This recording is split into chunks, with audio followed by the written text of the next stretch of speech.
Podcast da SIC. Oferecimento. Compre Tudo Supermercado. D&B Cred. O Boticário. Cicobi Credialc. Rede Nico. SGBR Sistemas. Unimed. Grupo H2O. Guarda Marcas e Patentes. E empresário Luciano Grunitsky, especialista em e-commerce. Realização a SIC.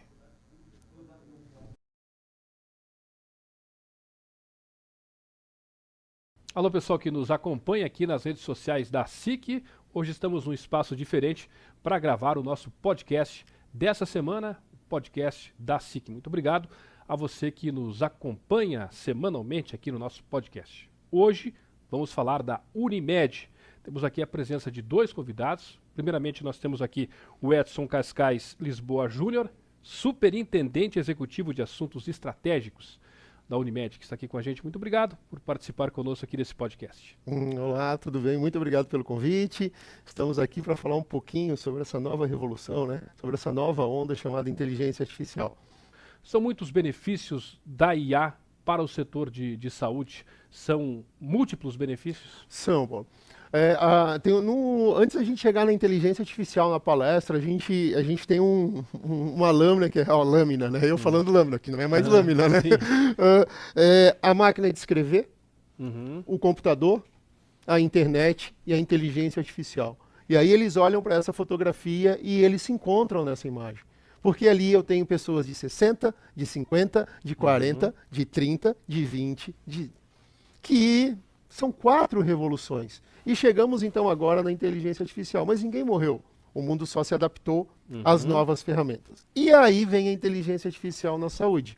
Tanto para você médico, ela é uma ferramenta que vai melhorar a sua performance como médico, tanto como eu, como paciente, posso ser um paciente muito mais cuidadoso com a minha saúde, porque eu posso ter um assistente pessoal de saúde que pode me conhecer e pode prover informações e conversar comigo como um GPT de saúde.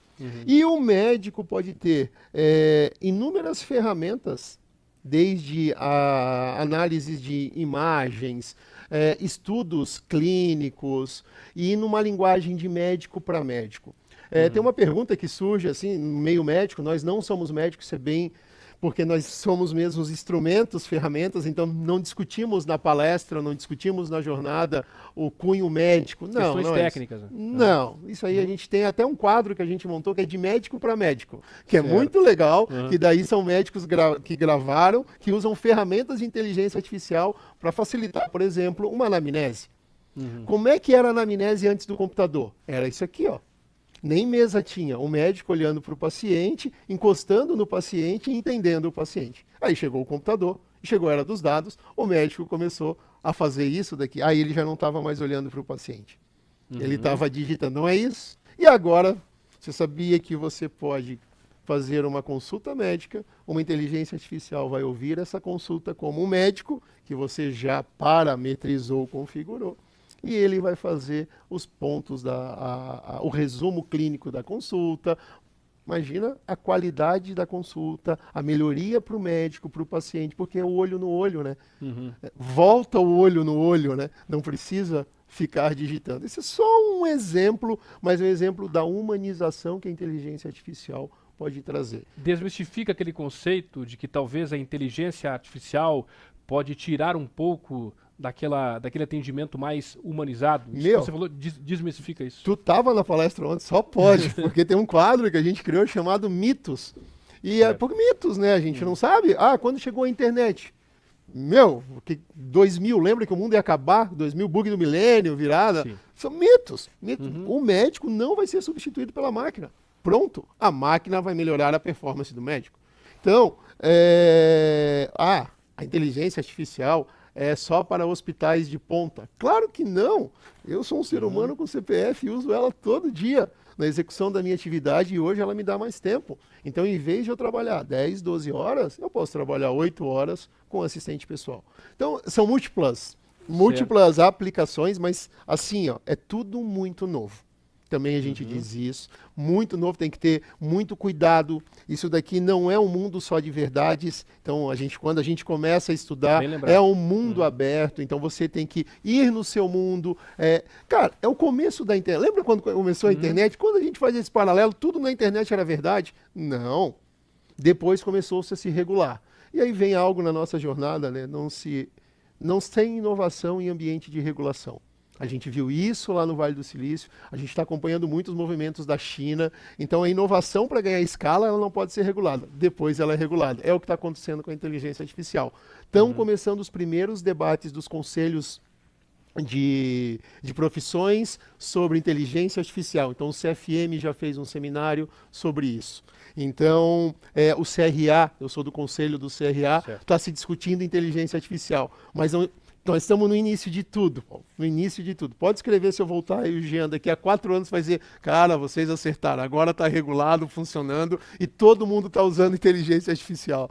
Edson, em relação ao paciente agora, em relação ao paciente, a inteligência artificial pode trazer muitos benefícios, muitos avanços do ponto de vista curativo e preventivo? Total. Então assim, ó, a gente tem um quadro chamado O Paciente Digital. E eu me coloquei nesse paciente digital. E o que é um paciente digital? Primeiro, né, eu tenho que ter um médico. Certo. A primeira pessoa que eu procuro nunca pode ser o robozinho, tem que ser um médico. Aí eu procurei um médico, olhei pro Dr. Renato, quero melhorar minha performance, estava mais gordinho e tal, só que eu quero também criar um assistente pessoal. O senhor topa da gente fazer esse triângulo aqui? E aí eu crio o meu assistente do GPT de saúde, e aí o que eu fiz? Coloquei todos os meus exames ao longo da vida que eu tinha para esse GPT. Subi os arquivos, ele começou a me explicar sobre o meu corpo, eu tenho um processo de gastrite meio que crônica, eu coloquei os meus exames, ele foi mostrando a evolução, assim. Fantástico, né? E falando como uma criança, eu não sou médico, dando os apontamentos, facilitando o meu entendimento sobre o meu corpo. É só isso. Em vez de eu ligar para o Renato, e o Renato me alimentando com o quê? Bom, pronto, fez o diagnóstico, pergunta com ele, nós vamos fazer uma tabela de suplemento, vamos fazer dieta e vamos fazer treino. E tu vai conversando com ele. Pô, cara, então eu me tornei um paciente digital, mas eu entendi que eu poderia ter mais. Comprei um anel, cara. Esse anel que tu tá vendo aqui, esse anel custou R$150, então ele mede a minha frequência cardíaca, a minha pressão arterial, ele já joga no aplicativo e o Renato, meu médico, ele tem acesso a isso porque é compartilhado. Eu sou um cara tranquilo, mas e o meu pai, por exemplo, que de repente precisa do monitoramento? Quanto custa um monitoramento? Está aqui. Então esse é o paciente digital. Aí eu fui um pouquinho mais além, comprei uma balança de biopedância, que não adianta só tu emagrecer, tem que ter a parte da gordura boa, né? Então, esse é o cara digital. Então, hoje eu discuto dados com o meu médico, que loucura, né? Eu não discuto mais a minha saúde, eu discuto dados e forneço. Mas eu sou um estereótipo. Não significa que todo mundo precisa ser que nem o Edson. Mas se tu tiver um bom médico do teu lado, põe um bom GPT, um bom assistente, que conhece os teus dados, cara, tu vai... Não tem como não ser ruim. Porque tu tens o ser humano e tu tens a tecnologia como aliada do ser humano. É isso que a gente tenta transmitir. A gente transmite porque naquele momento ele é médico, né? Mas naquele momento ele é paciente. Então ele tem os dois, né? Você é médico e você também é o paciente. Edson, obrigado por participar com a gente aqui desse bate-papo. Daqui a pouco eu vou chamar o Jean para estar aqui com a gente, para concluir, para complementar. Muito obrigado pela participação, parabéns aí pela palestra. Valeu, eu que agradeço e seguimos. E assim, só para fechar, a inteligência é artificial, mas o coração é humano. Humanismo, né? É isso, essa é a nossa mensagem final. Nunca perca o coração é humano. Valeu? Muito bem, conversamos com o Edson aqui nos estúdios da TV Concórdia, estamos gravando aqui nos estúdios da TV Concórdia o nosso podcast dessa semana. Daqui a pouco mais um convidado, fique ligado conosco, vamos ter mais assuntos interessantes sobre inteligência artificial na saúde. Muito bem, pessoal, estamos de volta com você, com mais um convidado aqui sobre inteligência artificial. Agora eu tenho aqui o Jean Alex Pereira, Head de Inovação do Hub Exponencial Grupo Unimed Santa Catarina. Gé, obrigado pela presença também. Agradeço a participação, agradeço a oportunidade de estar aqui com vocês. Falamos aqui com o Edson, né, sobre o geral da palestra que foi realizada em Concórdia, sobre os impactos da inteligência artificial na saúde. Agora, em relação a ferramentas, até para que o nosso internauta tenha uma ideia, quais as ferramentas possíveis para a saúde através da inteligência artificial?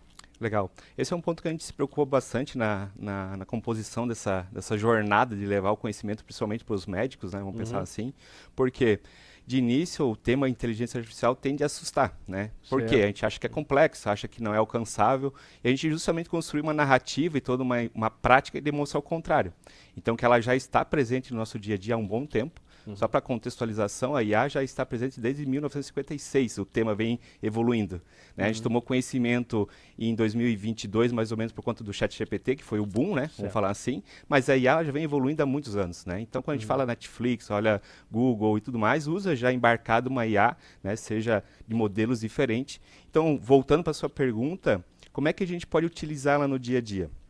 Quando a gente olha para o meio médico, que é o nosso propósito que a gente está fazendo aqui na Unimed Concórdia, né, a gente trouxe algumas provocações. Né? Como é que eu facilito isso? Então, a gente demonstra que ferramentas como o ChatGPT, né, que é uma ferramenta acessível, ela tem a versão gratuita e a versão paga, ela pode ser utilizada no dia a dia tanto para poder tirar algumas dúvidas da parte assistencial, que a gente chama a parte clínica, né, por meio de comando, por meio de prompts que a gente pode construir de uma maneira muito amigável. Então, basicamente, o médico ou o cooperado está conversando com uma IA, né, é conversando mesmo, e por meio da conversa ele consegue ter algum resumo, algum apoio no diagnóstico, ou a gente traz para eles também, hoje um dos grandes desafios do meio médico é se atualizar, né, quanto às publicações científicas e tudo mais.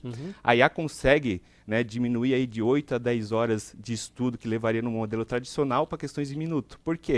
Por meio de comandos, por meio de arquivos que a gente submete, ela já faz um resumo e ele pode explorar melhor o conteúdo. Então, a IA, a gente demonstrou que ela pode estar presente desde o atendimento do beneficiário, né, onde pode fazer um agendamento muito mais humanizado, né, tanto parte também da parte de exames, né, então a gente fazer um laudo, fazer um diagnóstico, vamos dizer assim, a nível de ChatGPT, para que a gente possa usar aquilo ali como apoio médico, né? O Edson falou aqui sobre esse histórico do paciente, no caso dele, citando um exemplo pessoal. Importante isso, né?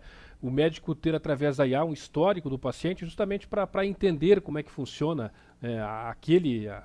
aquele cidadão, enfim, aquele indivíduo, né? Perfeito. Para poder ter uma noção de qual é o histórico de saúde, problemas que podem ser hereditários, enfim, e que podem ser resolvidos através da IA. Sim. Claro, a gente vou separar em grupos, né? Se a gente pegar hoje o ChatGPT e a gente criar projetos que a gente fala ou passos, vou simplificar aqui, eu posso colocar todos os meus exames lá dentro, né? E por meio desses exames que eu botei como anexo, ela me dá algumas orientações e alguns cuidados. Certo. E aí vem nessa linha que você comentou. O médico pode ter esse histórico e aí temos um desafio na área da saúde. As informações são muito fragmentadas, né? Então como é que a gente consegue pegar essas informações fragmentadas e trabalhar? A IA ajuda muito nisso, sabe? Então, por quê? Porque ela consegue compilar essas informações que estão distribuídas, né, e fazer uma análise conjunta, né?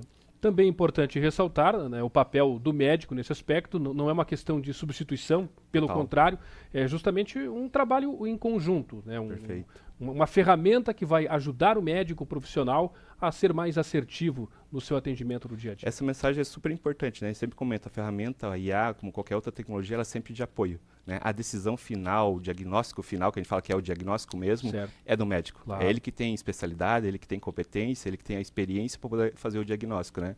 Mas é importante que a ferramenta ela vem como um grande apoio, um grande acelerador, e até trazendo os casos que já aconteceram, né? Foi publicado aí, é conhecido nas redes. Teve uma situação de uma mãe que passou por 17 médicos, né, que estava buscando o que tinha com o filho dela, e depois de 17 médicos, ela pegou todos esses exames, jogou para dentro do ChatGPT assim que ele saiu, foi lá no começo ainda, ela fez algumas perguntas e o ChatGPT orientou ela que era um caso muito raro.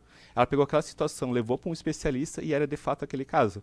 Mas olha que interessante, toda essa jornada dela como paciente, ela como uma pessoa comum, vamos falar assim, jogou as informações dentro do ChatGPT e ele já passou uma orientação, e essa orientação o especialista validou e era realmente um caso raro que depois foi tratado. Ele sabe, quando se fala em inteligência artificial, as atenções do mundo focam justamente nisso, né? Em todos os setores, agricultura, saúde, né? Educação, em todos os meios. Como é que tem sido a absorção por parte dos profissionais da saúde dessas informações sobre a IA nesse setor específico que é a saúde? Acho que esse é um grande desafio, né? Um pouco do papel que a gente tem feito aqui é disseminar esse conhecimento para que eles possam absorver e utilizar mais no dia a dia.